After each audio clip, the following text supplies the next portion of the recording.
السلام عليكم.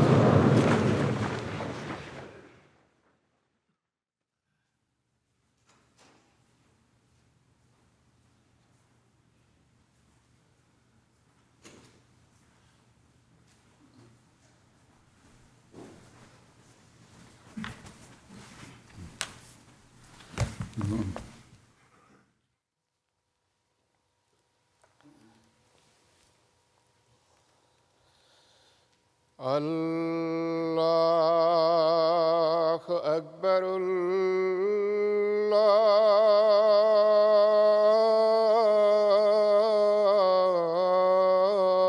الله أكبر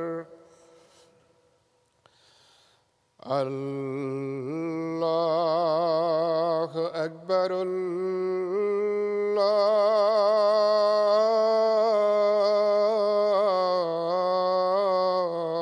الله أكبر أشهد أن لا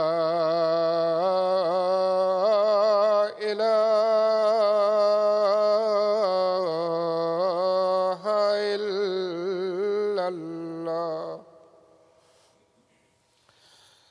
أشهد أن لا إله إلا الله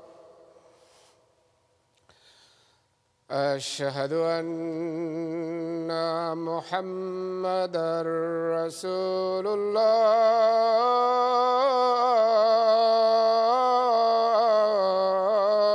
الله أشهد أن محمدًا رسول الله حي على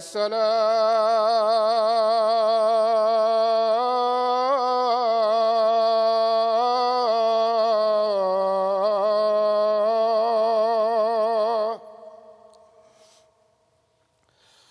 حي على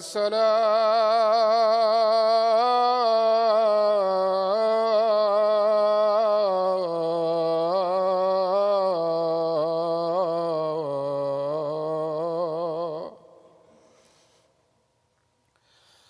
حي على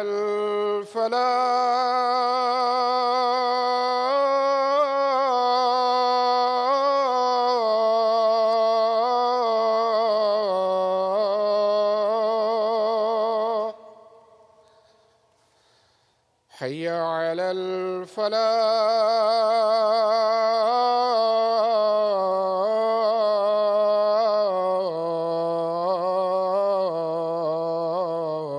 الفلاح الله أكبر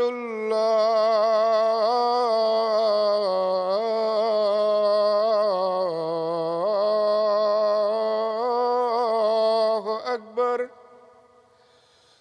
لا إله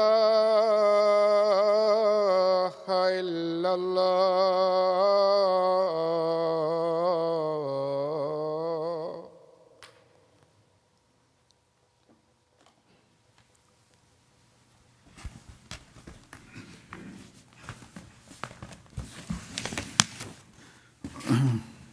السلام عليكم ورحمة الله.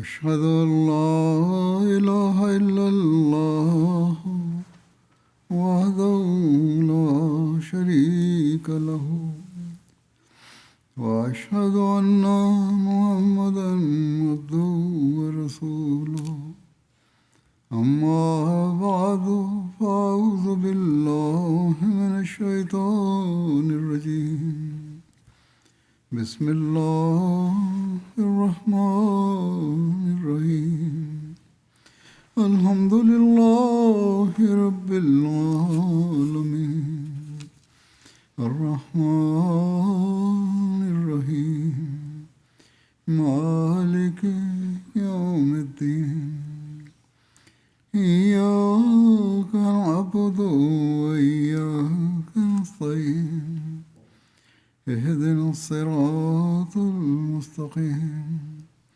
صراط الذين أنعمت عليهم غير المغضوب عليهم ولا الضالين. Rasululloh sallallohu alayhi vasallamning dunyoda tavhidni qaror toptirish yo'lidagi dardlari, sa'y harakatlari va shijoatlari hamda shirkning har bir jihatiga qarshi sobit qoyadik turishlari va har bir qavmning shirkka oid qarashlari hamda ta'limotlariga qarshi haq so'zni aytganlari to'g'risida avval ham o'qigansiz. Bu haqda Hazrat Masih Maud alayhissalom bunday marhamat qiladilar. Shuni ham o'ylab ko'rish kerakki, minglab xatarlar paydo bo'lganiga, millionlab adovatchi, to'sqinlik qiluvchi va qo'rqituvchilar qad ko'targaniga qaramay, Rasululloh sallallohu alayhi vasallam o'z payg'ambarlik da'volarida avvalgi damdan to oxirgi nafasgacha qay darajada sobit qadam va qoyim turdilar. Yillar davomida muvaffaqiyatdan butkul umidsizlantiradigan musibatlar ko'rdilar va azoblar tortdilar. Ular kun sayin ortib borardi. Ularga sabr qilishdan biror dunyoviy maqsad hosil bo'lishi xayolga ham kelmasdi. Balki payg'ambarlik da'vosi orqali o'z qo'llari bilan avvalgi jamoatlarni ham boy berdilar. Ya'ni o'z qo'llari bilan qarindoshlik aloqalaridan iborat bo'lgan avvalgi jamoatlardan ayrildilar va birgina so'zni aytib, millionlab tafriqalarni sotib oldilar hamda boshlariga minglab balolarni chorladilar. Vatandan quvildilar, o'ldirish uchun ta'qib qilindilar. Uylari va mol-mulklari barbod bo'ldi. Bir necha bor zahar berildi. Xayrixoh bo'lganlar g'animga aylandilar. Do'st bo'lganlar dushmanlik qila boshladilar. Uzoq vaqt davomida shunday achchiq qiyinchiliklarni boshlaridan kechirdilarki, ularda sobit qadam turib berish hech bir firibgar va makkorning ishi emas. Yana deydilar, so'ngra to'g'ri so'zlilik shu darajada ediki, tavhidni va'z qilib, shirkka botgan barcha qavmlarni, firqalarni va butun dunyo ahlini dushmanga aylantirib oldilar. O'z yaqinlari va qarindoshlarini butparastlikdan qaytarib, ularni hammadan avval dushman qildilar. Yahudiylar bilan ham munosabatlar buzildi. Chunki ularni har xil mahluqotlarga sig'inish, avliyolarga sig'inish va yomon amallardan to'sdilar. Hazrat Masihni yolg'onchiga chiqarish va tahqirlashdan qaytardilar. Bundan ularning ichlari qattiq yondi. Yahudiylarni Masihni inkor qilishdan qaytardilar. Natijada ularning ko'ngillari og'rib, qattiq adovatga bel bog'ladilar va har dam o'ldirish payida bo'ldilar. Xuddi shunday nasroniylarni ham xafa qildilar. Chunki ularning e'tiqodiga zid o'laroq Hazrat Isoni na Xudo, na Xudoning o'g'li deb va na xochga osilib boshqalarni qutqaruvchi deb tan oldilar. Otashparast va yulduzparastlar ham norozi bo'ldilar. Chunki ularga ham o'z ma'budlariga sig'inish man qilindi va najot vositasi deb faqat tavhid belgilandi. U zot alayhissalom davom etib deydilar: Endi insof bilan aytingchi, dunyoga erishishning yo'li shumidi? Rasululloh sallallohu alayhi vasallam dunyoni qo'lga kiritdilar deb ayb qo'yiladi. O'sha davr odamlari shunday ayb qo'yishardi. Har bir firqaga shunday ochiq va ko'ngilga og'ir botadigan gaplar aytildiki, natijada hamma muxoliflikka bel bog'ladi va hammaning ko'ngli qoldi. Hali zarracha jamoat ham shakllanmasdan yoki biror hujumni qaytarish uchun qudrat hosil bo'lmasdan turib, hammaning tabiatida shunday g'azab olovini yoqdilarki, ular qon to'kishga tashna bo'ldilar. Bugungi kunda ham islomga muxolif bo'lgan mustashriqlar Rasululloh sallallohu alayhi vasallamga nisbatan aynan shu aybni qo'yadilar. Lekin bu aybni qo'ya turib o'ylab ko'rmaydilarki, biror inson foyda ko'rish uchun o'z boshiga shunday holatni soladimi? Zamonga moslashish chorasi shu ediki, ba'zilarni yolg'onchi deganlaridek, ba'zilarni rostgo'y deb ham aytsalar bo'lardi. Agar shunchalik zamon izidan yurish kerak bo'lganida ba'zilarni yolg'onchi degan bo'lsalar, ba'zilarning ko'ngillarini olish uchun rostgo'y deb ham aytib qo'yardilar, toki ba'zilar muxolif bo'lsa, ba'zilar esa muvofiq bo'lib tursin. Balki agar arablarga sizlarning Lot va Uzzolaringiz haq deyilganda edi, ular o'sha zahoti u zot sallallohu alayhi vasallamning oyoqlariga yiqilardilar va nimani xohlasalar shuni qildirardilar.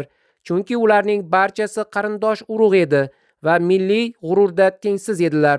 Qarindoshchilik, urug'chilik, qabiladoshlik bor edi va bu yo'lda ular har qanday qurbonlikka tayyor turishardi. Butun ish hal bo'lgan bo'lardi. Faqat butparastlik ta'limi bilan ularni xursand qilish kifoya edi. Agar u zot sallallohu alayhi vasallam to'g'ri, sizlarning butlaringiz haq deganlar dedi, ular shod bo'lib, jon u dillari bilan u zotga itoat qilgan bo'lardilar.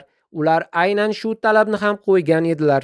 Lekin o'ylab ko'rish kerakki, Rasululloh sallallohu alayhi vasallamning birdaniga barcha qarindosh va begonalar bilan munosabatni buzishlari hamda o'sha davrda dunyo uchun eng yoqimsiz narsa bo'lgan va u tufayli yuzlab qiyinchiliklar kelib chiqayotgan, hatto o'lim xavfi ko'rinib turgan tavhidni mahkam tutishlari qaysi dunyoviy manfaat taqozosi edi.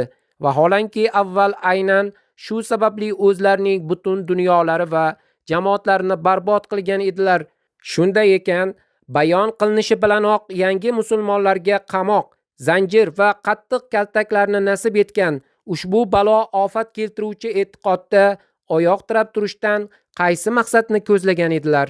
Nafaqat o'zlari, balki u zotga iymon keltirganlar ham tavhidni e'lon qilganliklari uchun qiyinchiliklarga bardosh berishlariga to'g'ri keldi. Har bir kishiga uning tabiati, odati, xohishi va e'tiqodiga zid bo'lgan achchiq so'zlarni aytib, hammani bir lahzada joniy dushmanga aylantirish, hatto biror bir qavm bilan ham aloqani saqlab qolmaslik dunyo topishning yo'li edimi? Ta'magir va makkor bo'lganlar, biror narsani orzu qilgan yoki hushyorlik va makkorlik ko'rsatadiganlar, nahotki do'stni ham dushmanga aylantiradigan shunday choralarni qo'llasalar, biror hiyla bilan dunyo topmoqchi bo'lganlarning qoidasi nahotki birdaniga butun dunyoda adovat qo'zg'atib, o'z jonini har lahza xatarga qo'yish bo'lsa, ular-ku o'z maqsadlariga yetish uchun hamma bilan murosa yo'lni tutadilar va har bir firqaga haqqoniylik sertifikatini beradilar. Alloh uchun yakrang bo'lib qolish ularning odati qayerdan bo'lsin? Allohning yagonaligi va buyukligini ular qachon o'ylabdilar? Behudaga Alloh yo'lida azob chekib yurishdan ularga nima foyda? Ular xuddi ovchi kabi, ov qilishning eng oson yo'li qayerda bo'lsa, o'sha yerga tuzoq qo'yadilar. Agar aldov bilan qo'lga tushirish kerak bo'lsa, ovchidek to'r yoyadilar va mehnati kam, dunyoviy foydasi esa juda ko'p bo'lgan yo'lni tanlaydilar.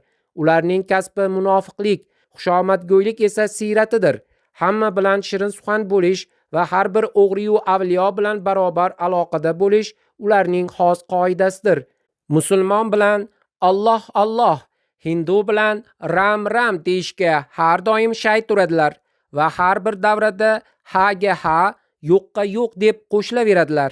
Qanday davra bo'lsa, o'zlarini shunga moslaydilar. Ularning Alloh bilan nima ishi bor va unga vafodorlik qilish bilan nima aloqasi bor? O'z huzur halovatdagi joniga bekorga u yoq bu yoqning g'am anduhini yuqtirish ularga nega kerak? Ustozi ularga faqat bir darsni o'rgatgan bo'ladi. Har kimga sening yo'ling to'g'ri, sening fikring durust va sening tushunganing haq deb aytishing kerak. Xullas, ularning to'g'ri va noto'g'riga, haq va botilga, yaxshi va yomonga hech qanday e'tibori yo'q. Balki kimning qo'li baland, og'izlari shirin bo'lsa, o'sha ularning hisobida taqvodor, avliyo va jentelmendir. Kimning maqtovidan qorin do'zaxi to'yishi ko'rinsa, o'shani najot topgan, jannat vorisi va abadiy hayot egasi qilib ko'rsatadilar. Ular uchun o'sha odam hamma narsaga aylanadi. Lekin Xotamul Anbiyo sallallohu alayhi vasallamning hayotlaridagi voqealarga nazar tashlansa, shu narsa nihoyatda ochiq, namoyon va ravshanki, Rasululloh sallallohu alayhi vasallam oliy darajada yakrang, botini pok, Alloh yo'lida jonbozlik ko'rsatuvchi va xalq uchun qo'rquv va umiddan butkul yuz o'giruvchi va faqat Allohga tavakkul qiluvchi edilar.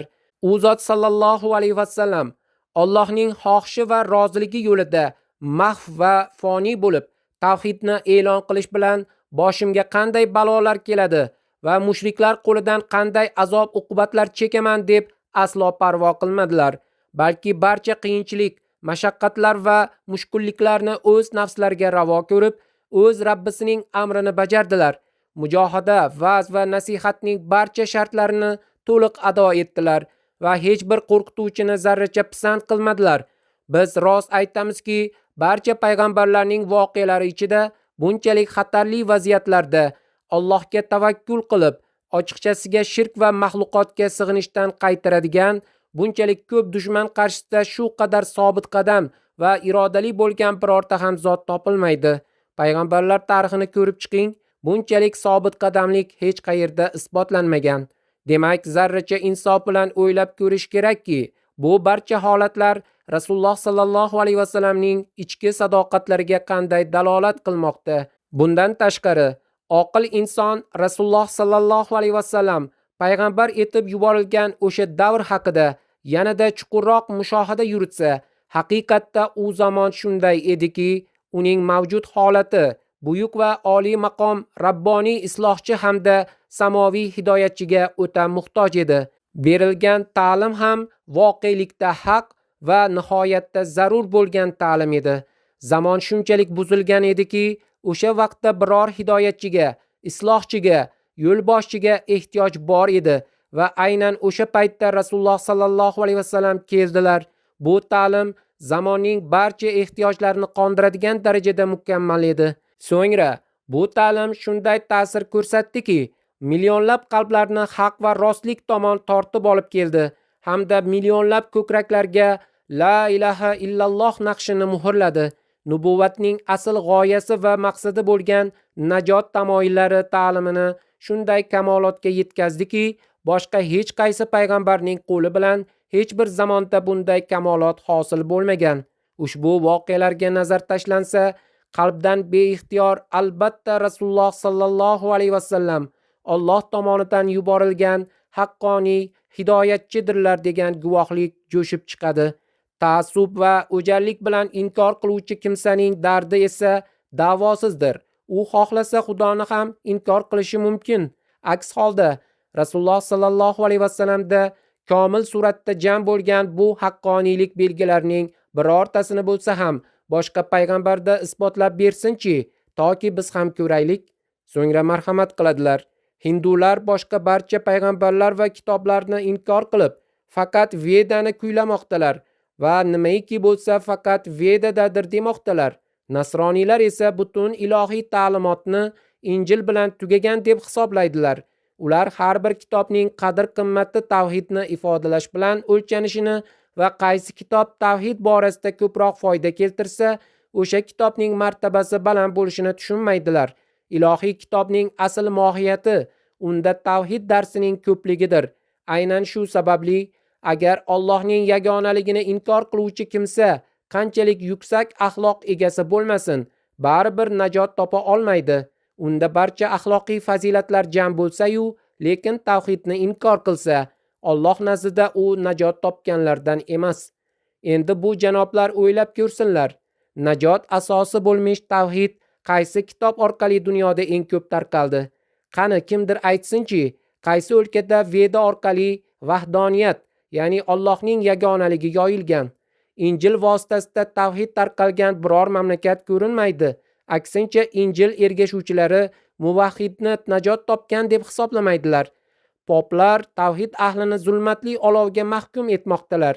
Ular aytadilarki, tavhidga ishonuvchilar, ya'ni 3 xudoga emas, bir xudoga ishonuvchilar do'zaxga tushadilar. U yerda yig'i va tish g'ichirlatish bo'ladi.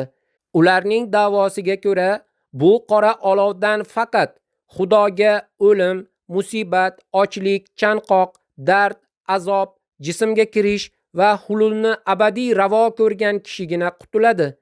Aks holda qutulishning hech qanday chorasi yo'q. Bu yerda Hazrat Isoning xaritasi chizilmoqda.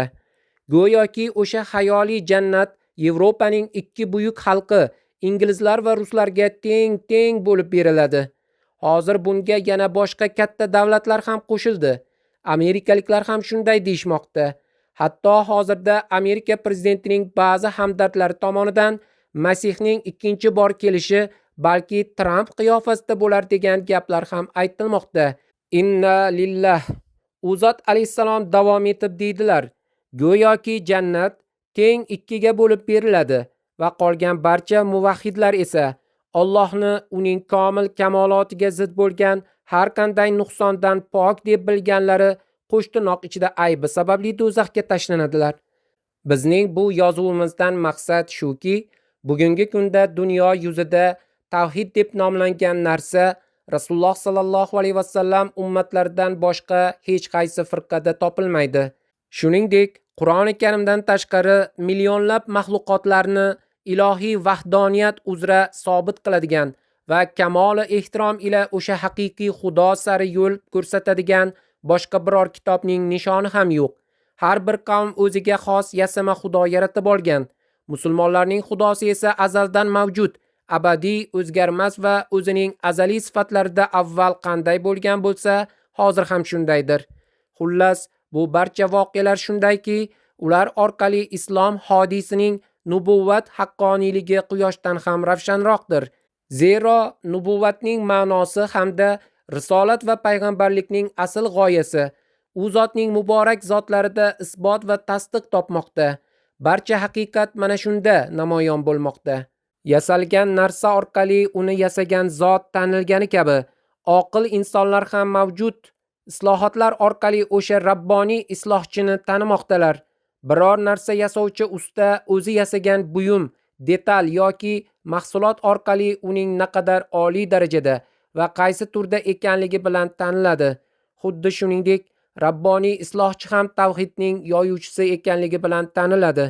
Shuningdek, Rasululloh sallallohu alayhi vasallamning Alloh taoloning yordami bilan qo'llab-quvvatlanganliklarini isbotlovchi yana minglab voqealar bor.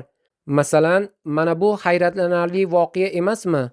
Mablag'siz, kuch-qudratsiz, chorasiz, ummiy, yetim, tanho va kambag'al bir zot, har bir qavm to'liq moliyaviy, harbiy va ilmiy qudratga ega bo'lgan bir zamonda shunday ravshan ta'lim keltirdilarki, o'zining qat'iy dalillari va ochiq oydin hujjatlari bilan hammaning tilini bog'lab qo'ydi. Donishmandlikka da'vo qilib yurgan, faylasuf deb atalgan va katta olim bo'lgan kishilarning ochiq oydin xatolarini fosh qildi. So'ng chorasizlik va kambag'allikka qaramay shunday kuch ko'rsatdilarki, podshohlarni taxtlardan qulatdilar va o'sha taxtlarga bechora g'arblarni o'tirg'izib qo'ydilar. Agar bu Allohning qo'llashi bo'lmasa, unda nima? Butun dunyo ustidan aql, ilm, qudrat va kuch-quvvatda g'olib chiqish Allohning yordamisiz ham bo'lishi mumkinmi? Hazrat Masih Maud alayhisalom shunday marhamat qiladilar. Tarix ochiq oydin ko'rsatib turibdi va Furqoni Majidning, ya'ni Qur'onning bir qancha joylarda batafsil bayon qilingan.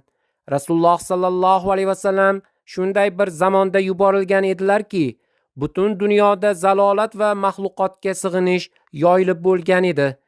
Barcha odamlar haq tamoyillarni tark etib, sirotil mustaqimni unutib yuborgan edilar va har bir firqa alohida bidat yo'llariga kirib ketgan edi. Arab diyorida butparastlik avjida edi. Forsda otashparastlik bozori qizigan edi. O'sha davrda eronliklar otashparast bo'lib, olovga sig'inardilar. Hindistonda esa butparastlikdan tashqari yana yuzlab turdagi maxluqotparastlik tarqalgan edi. O'sha kunlarda ko'plab Puran va pustaklar, ya'ni diniy kitoblar tasnif etib bo'lingan ediki, ularga ko'ra Xudoning o'nlab bandalari xudo qilib olingan va ovtarparastlik, ya'ni Xudoning inson qiyofasida namoyon bo'lishiga sig'inish poydevori qo'yilgan edi. Pop Wardning, ya'ni John Davenport nazarda tutilmoqda va yana bir qancha ingliz fozillarining fikricha, o'sha kunlarda nasroniylikdan ko'ra yomonroq biror din yo'q edi. John Davenport ham u zot alayhissalom zamonlaridagi ilmi yetib kelgan boshqa nasroniy tarixchilar va ingliz olimlar ham shuni yozganlarki, nasroniylikchalik buzilgan boshqa din bo'lmagan. Poplarning buzuq xulqlari va noto'g'ri e'tiqodlari tufayli diniy sohaga qattiq dog' tushgan edi, hamda nasroniylik aqidalarida nafaqat bir yoki ikki, balki bir qancha narsalar xudolik mansabini egallab olgan edi.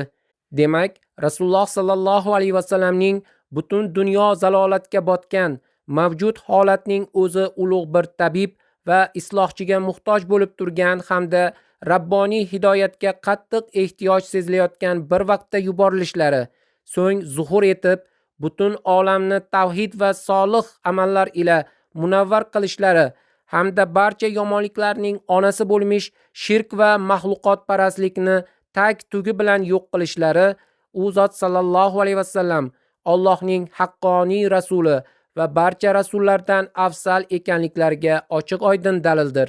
U zotning rostgo'yliklari shunday isbotlanadiki, o'sha umumiy adashuv davrida tabiat qonuni haqqoniy bir hodiyni taqozo qilardi va ilohiy sunnat ham sodiq bir yo'lboshchini taqozo etardi.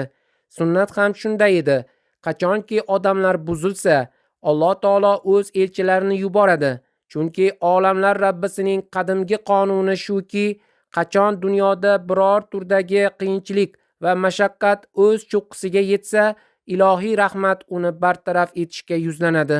Xuddi yomg'ir yog'may, qattiq qahatchilik bo'lganida qurg'oqchilik tufayli maxluqotlar halok bo'la boshlab, odamlar o'la boshlaganida, nihoyat Karim Xudoning yomg'ir yog'dirganidek yoki vabo tufayli millionlab odamlar qirila boshlaganida, havoni isloh qilishning biror yo'li chiqishi yoki biror vaksina paydo bo'lishi kabi va qachon biror qavm zolimning changaliga tushib qolsa, oxir oqibat biror adolatli va yordam beruvchi shaxsning paydo bo'lishi kabidir.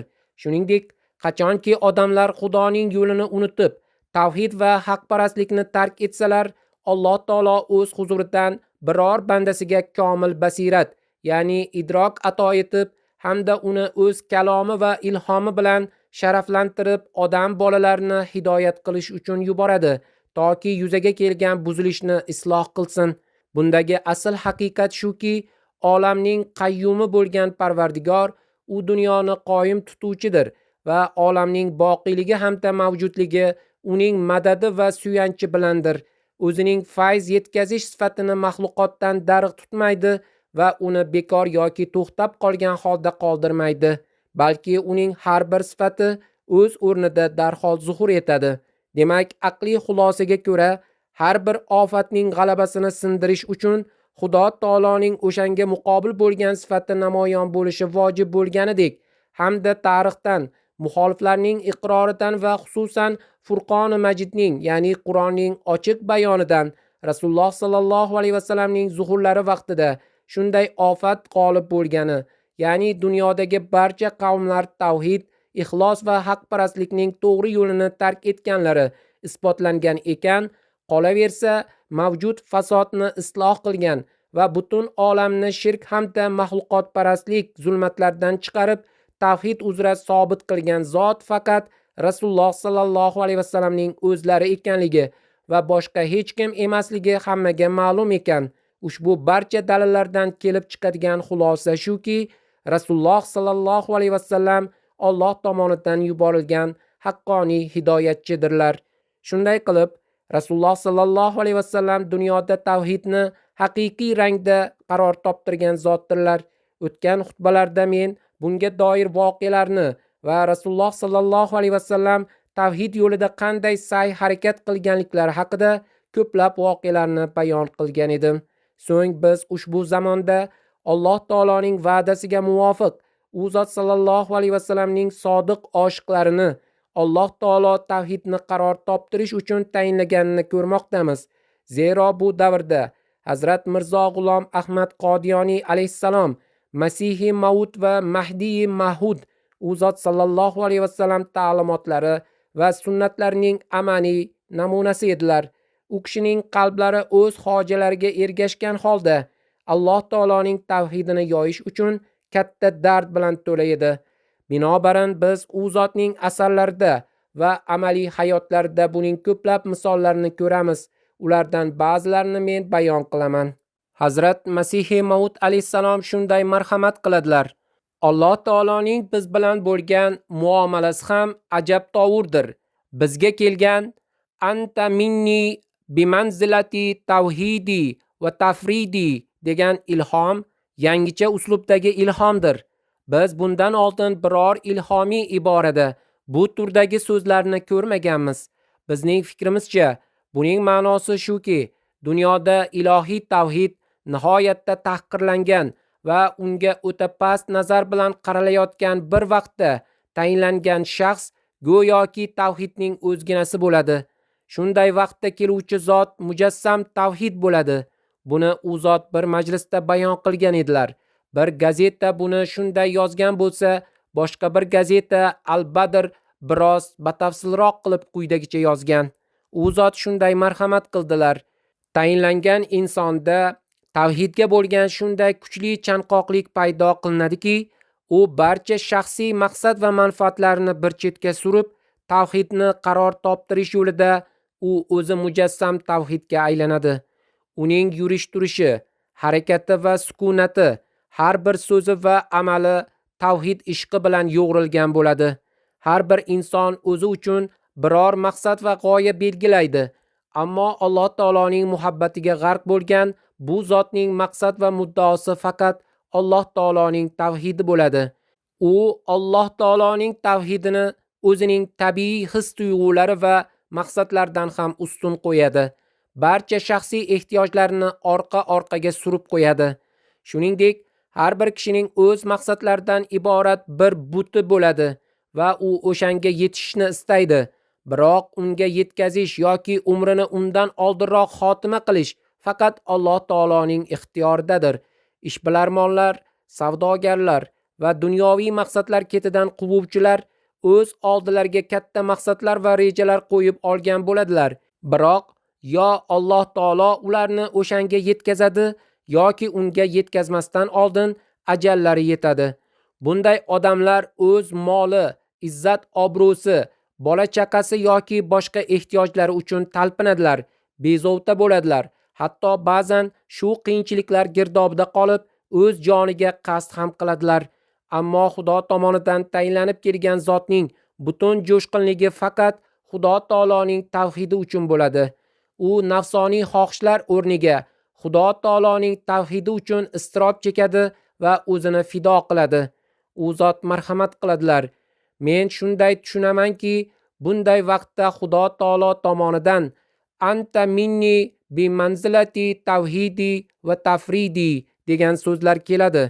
Chunki Alloh taologa o'z tavhidi nihoyatda sevimlidir. Alloh taolo o'z tavhidini juda yaxshi ko'radi.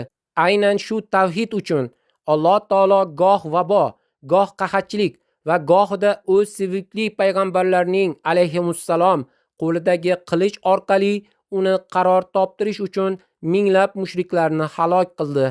Makka va Madina Munavvaradagi voqealar ham faqat shuning uchun murakkablashgan edi. Muso alayhisalomning muomalasi ham aynan shu tavhid uchun edi. Hazrat Masihi Maud alayhisalom shirk va uning nozik turlari haqida so'z yuritib, shunday marhamat qiladilar: shuningdek, shirkning har qanday turidan saqlanish lozim. Na quyosh, na oy, na osmondagi yulduzlar, na havo, na olov, na suv va na yer yuzidagi biror narsa iloh deb qabul qilinmasin.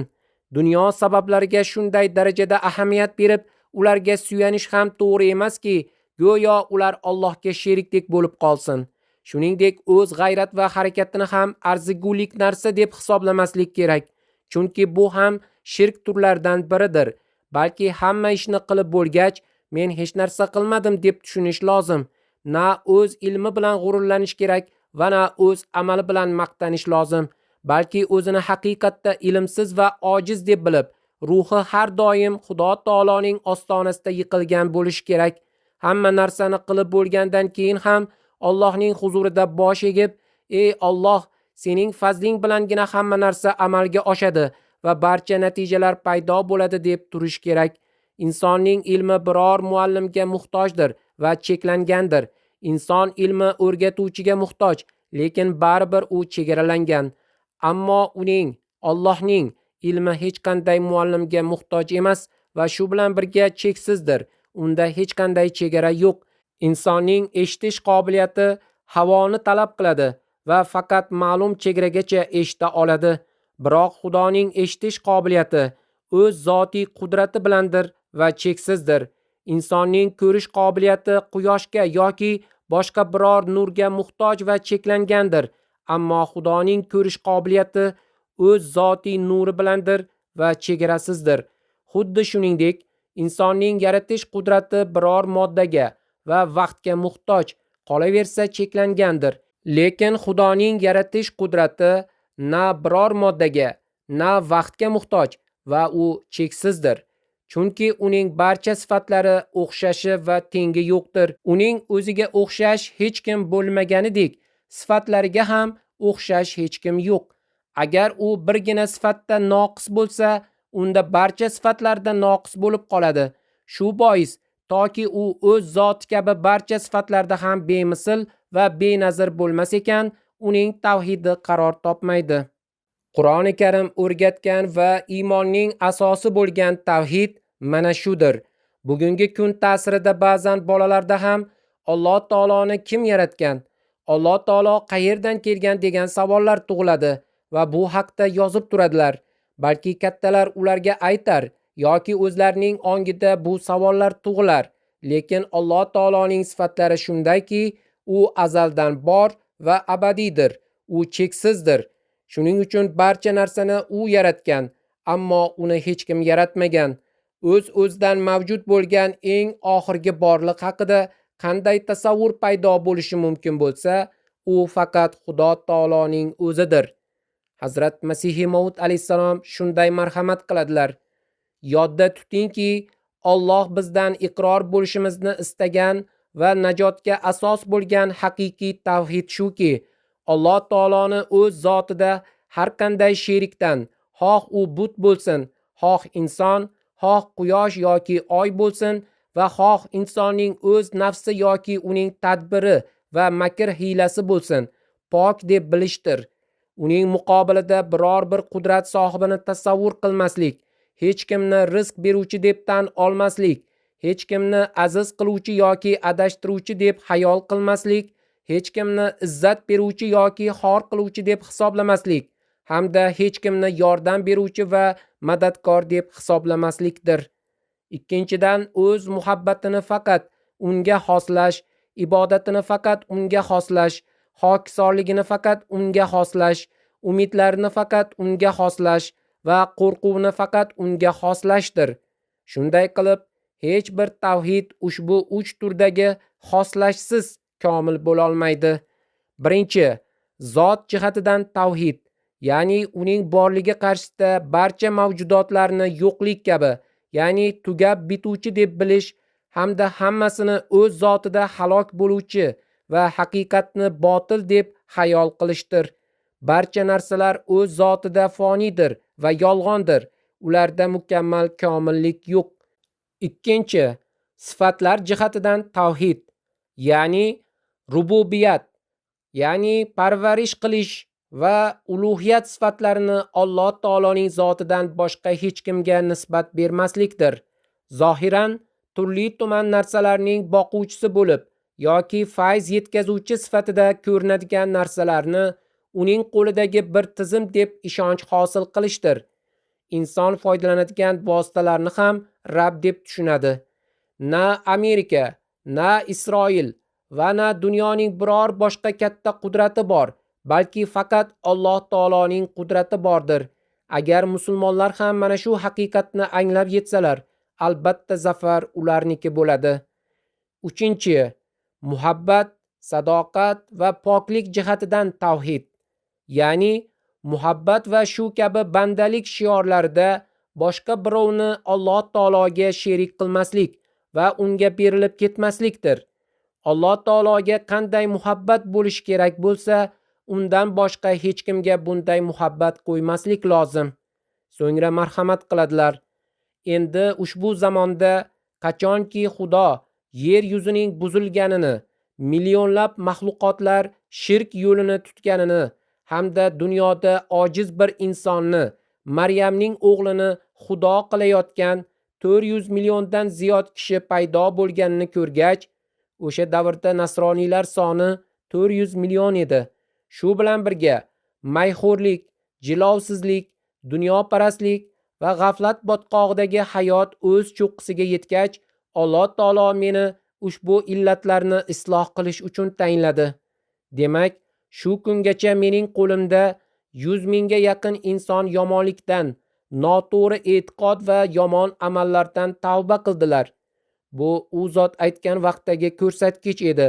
Hozirda esa Allohning fazli bilan millionlab insonlar u kishining jamoatlariga qo'shildilar. Shuningdek, u zot alayhisalom belgi nishonlar haqida ham to'xtalib, 150 dan ziyod nishon zohir bo'lganini, ularga ushbu o'lkada bir necha 100 ming inson guvoh ekanligini aytdilar.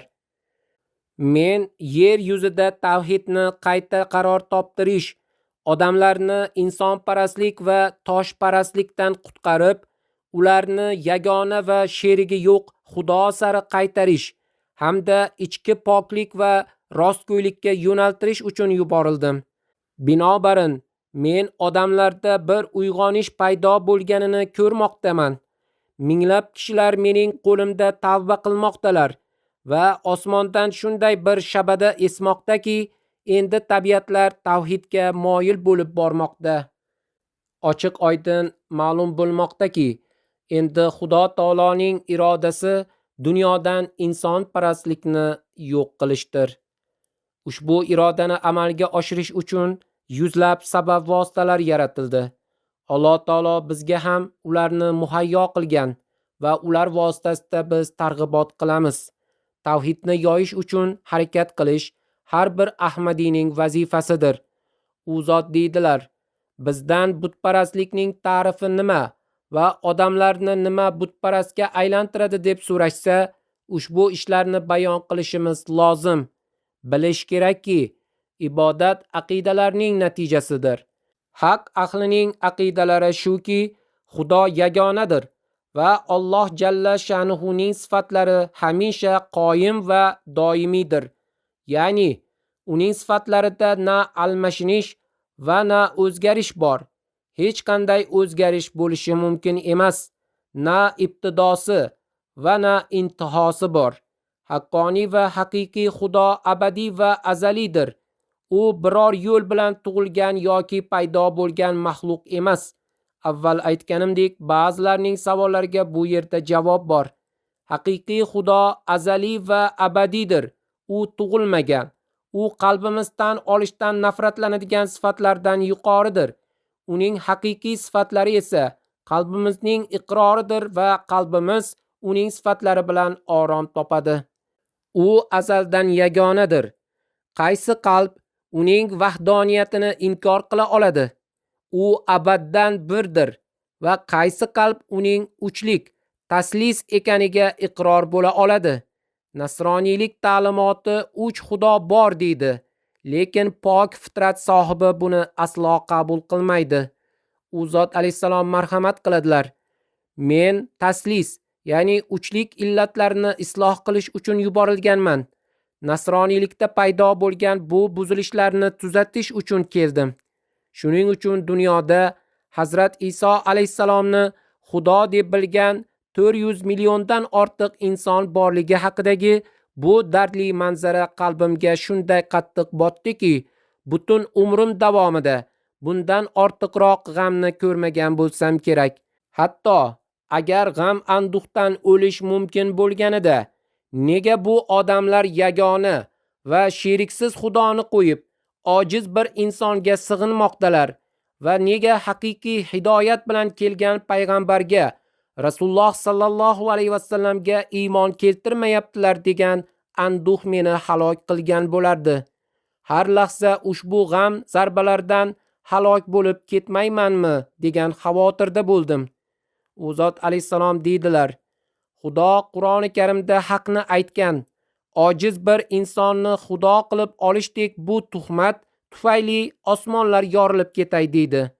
Mening bu darddan ahvolim shundayki, agar boshqalar jannatni istasalar, mening jannatim o'z hayotimda insonlarning bu shirkdan qutulganini va Xudoning jaloli zohir bo'lganini ko'rishdir. Ruhim har doim duo qiladi: ey Xudo, agar men sening huzuringdan bo'lsam va sening fazling soyasi men bilan bo'lsa, menga shu kunni ko'rsatginki, Hazrat Iso alayhissalom boshidan go'yo nauzubillah u zot xudolikni da'vo qilgan degan tuhmat bartaraf etilsin.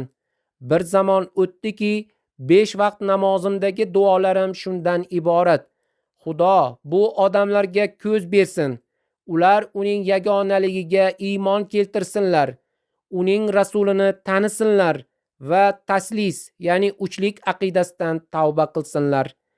Nasroniylik amalda deyarli yo'qolib bormoqda. Taslis nazariyasi esa faqat kitoblarda qolib ketgan. Yevropaning o'zida unga amal qiluvchilar juda kam. Afrika va Janubiy Amerikada hali ham bor. Lekin taslis nazariyasini tark etayotganlar ham bir xudoni tan olmayaptilar. Shuning uchun odamlarni tavhid uzra sobit qilish uchun qo'limizdan kelgancha harakat qilib, bu xabarni yetkazishimiz lozim.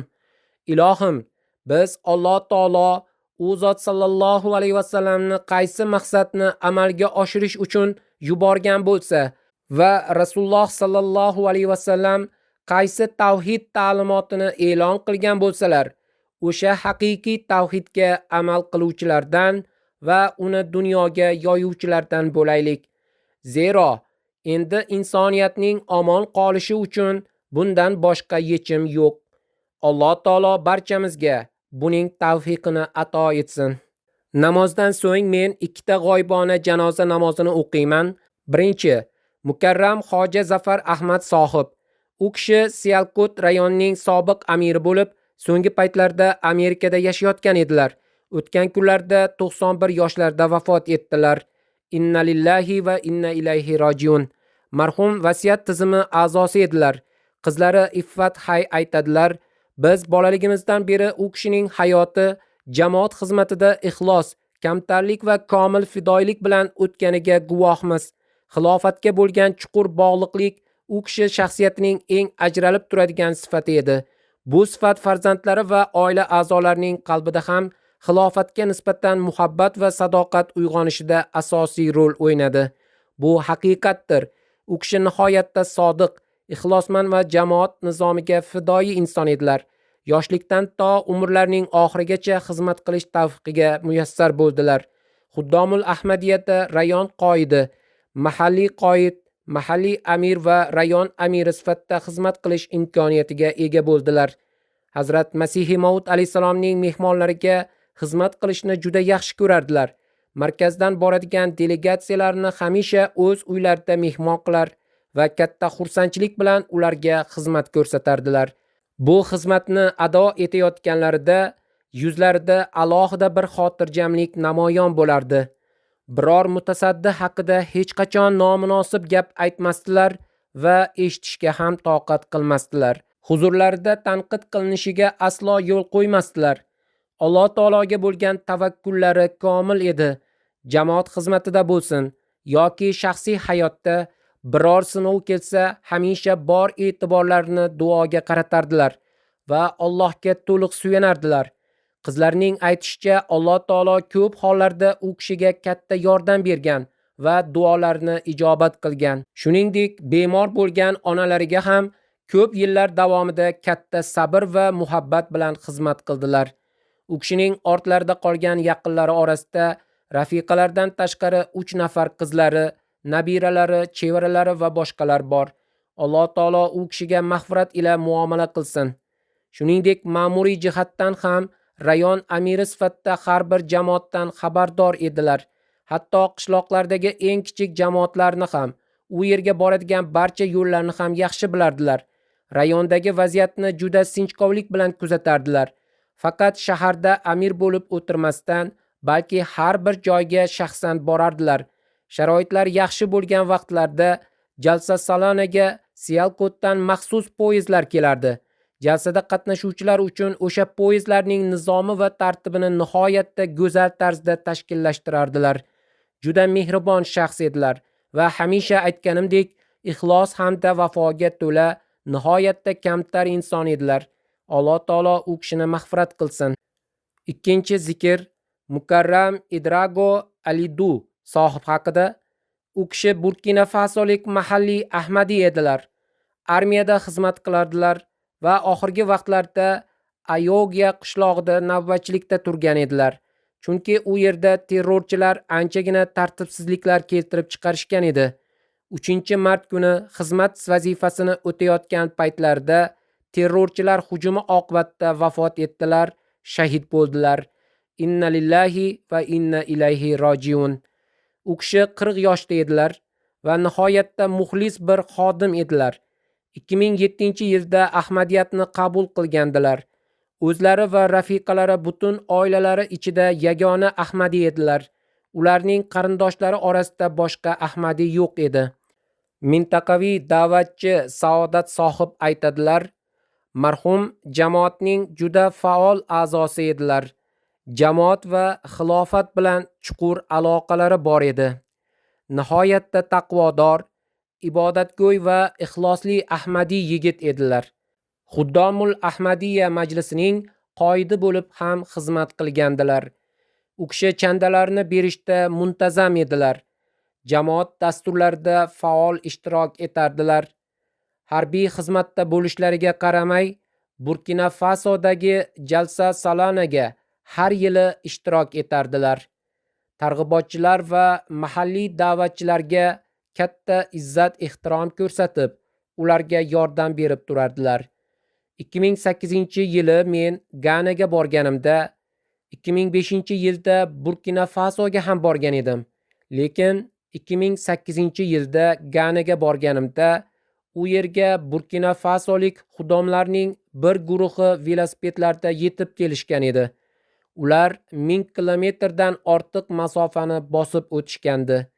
Ularning velosipedlari bizdagidek zamonaviy emas, balki eski tuski edi.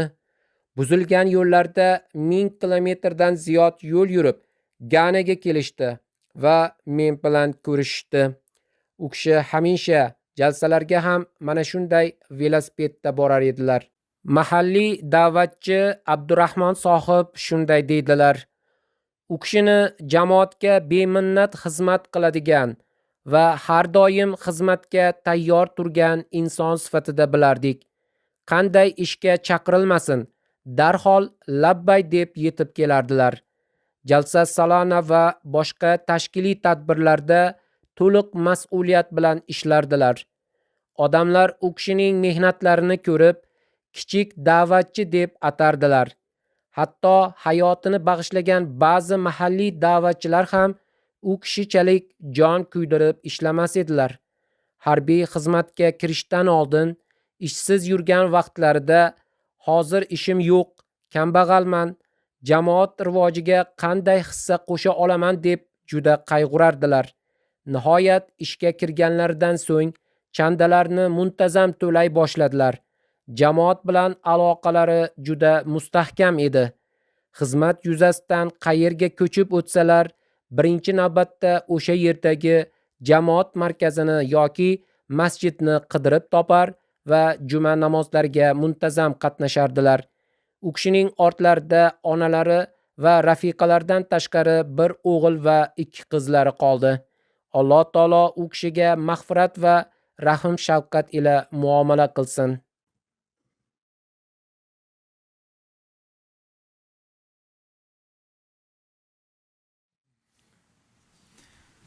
Alhamdulillah nahmaduhu wa nasta'inuhu wa nastaghfiruh wa nu'minu bihi wa natawakkalu alayhi wa na'udhu billahi min shururi anfusina wa min sayyiati a'malina. Man yahdihillahu fala mudilla lahu ومن يضلل فلا هادي له ونشهد أن لا إله إلا الله ونشهد أن محمدا عبده ورسوله. عباد الله رحمكم الله إن الله يأمر بالعدل والإحسان وإيتاء وإيتاء ذي القربى وينهى عن الفحشاء والمنكر والبغي يعظكم لعلكم تذكرون اذكروا الله يذكركم وادعوه يستجب لكم ولذكر الله أكبر